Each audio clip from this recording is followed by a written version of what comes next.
Hello. I was asked by somebody to show off my Doctor Who DVD collection. So here we go. This is not a complete collection and it's very ugly. This is the ugliest collection of DVDs for Doctor Who that you probably have ever seen, but at least I can watch them all. So there you go. So here's my first Doctor selection. And as you can see, I have a mix of Region 1 and Region 2. So like the Region 1 is the American version of, let's do one that's like a real one. So this is like the American version of the releases. So like this is Keys to Marinus. And the Region 1s are region locked for the United States region, which I'm not sure what all else besides the US is included in Region 1, but there you go. You have to have a Region 1 player in order to play these. I wanted to collect all just Region 1 ones when I very first started collecting Doctor Who DVDs, but these are sort of out of print. They're not making them anymore. And so I'm even buying them up used, which you can see with the stickers and stuff. Some of these I bought from like libraries and different places. That one come from the Seattle Library. So even buying them used, the price on some of them was really, really high. So like, for example, in the Fifth Doctor's era, there's a episode called, it's the one where Adric dies. Shoot. La la la la la. Let's go over there because my brain just stopped. Earthshock.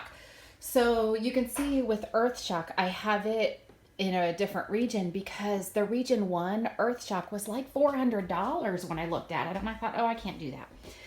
So instead what I did was I bought some of these Region 2 discs. And you can see I have two players. I have a Region 1 player that does Region 1 discs and Blu-rays. And then I have this player down here that does... it's a region free player. So I can actually purchase from Europe region 2 or 3 discs. And so like we have the Rescue here and it will play on my region free player. The challenge, actually what I kind of like the region free ones or the European ones because if you can see, like the special features are really a lot better on these other region discs. So I've gotten to where I kind of prefer them.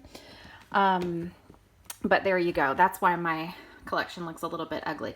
Now I have some here that are like, this is not really a Blu-ray. What I've done is I've taken the, what do you call it? The loose cannon ones, the reconstructions, and I've just kind of put those on disc and then put them in a case with a printed out cover because if you're a Doctor Who fan, you know that some of these stories are missing. So you had to take like the telesnaps and all of the reconstructions and stuff in order if you really want to experience the story. So that's 3 minutes of talking about why my collection is so ugly. So here's my first Doctor discs, but I do have all the stories represented here, even the missing ones, so that if I wanted to go from the very beginning to the very end of the First Doctor era, I could definitely do that. And you can see I also have the Peter Cushing Dalek movies in here too, because I enjoyed those and I put them where they came in chronological order. So basically the Time Meddler happened and that's when then this movie was released before Galaxy 4. You might have noticed a couple of these discs I do have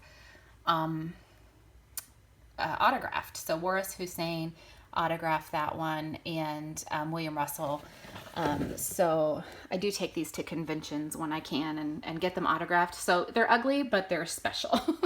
There's my second Doctor ones. I've got another one coming, and this is what I tweeted that kind of led to this video, which is that the one that's coming is Fury from the Deep, which right now, if I can look to see if I can find it, yeah, I just have that one on like a loose cannon. This is just a made up disc right here. So it's just the telesnaps. But I saw on Twitter there was kind of a lot of fuss because that disc was going to be clear instead of this nice silver. And people were kind of freaking out about that. And it was like, oh, it doesn't matter. Like, look at what my collection looks like. It does not matter. So who cares? I've started to even get the Blu-rays on a different region as well. Again, I prefer the features and the things, but the other reason is that in the States, you can't get the new releases, like these new cartoony ones that they're doing, the animations. You can't get them until they've been out for a little while. So like Fury from the Deep is out September 14th. So, you know, people in the UK, or if they order off of UK Amazon, they can get them like the 15th or the 16th. Well, we can't even order it yet in the States on US Amazon. It's not going to be released until maybe next year. So I like to get them from Europe and have them shipped over. I'll probably have my Fury from the Deep like maybe at the end of this week so I can watch it. Then I have my Third Doctor era. I don't have any, there aren't any missing in the Third Doctor era. So this is when the collection starts to look a little nicer. I do get all the Blu-rays when they come out. And then here's Fourth Doctor. So I do have all of those. And then I do, so like I collected all of these and then the Blu-ray came out. But I keep these because sometimes there's features and stuff on these. And I do like to watch the special features that maybe won't be on there. So I've got all of that. And yep, totally ugly, just like the worst. And this should be up there right now at the beginning of the Fifth Doctor's one, but I'm watching it right now, so that's why it's not up there.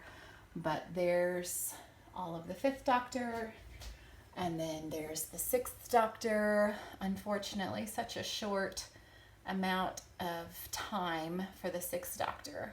Too sad. And then we have Doctor 7.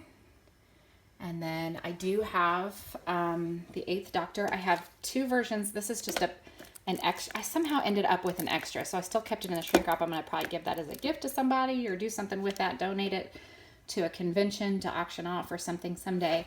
And then just the regular DVD, but I got that one signed by almost the entire cast, so I love that one. Even though when I watch it now, I watch the Blu-ray. Ninth Doctor. So we have... We have the complete first series in a couple of different versions. And then I have this beauty, which my Walmart was selling, which is basically the entire run of the 9th and the 10th Doctor.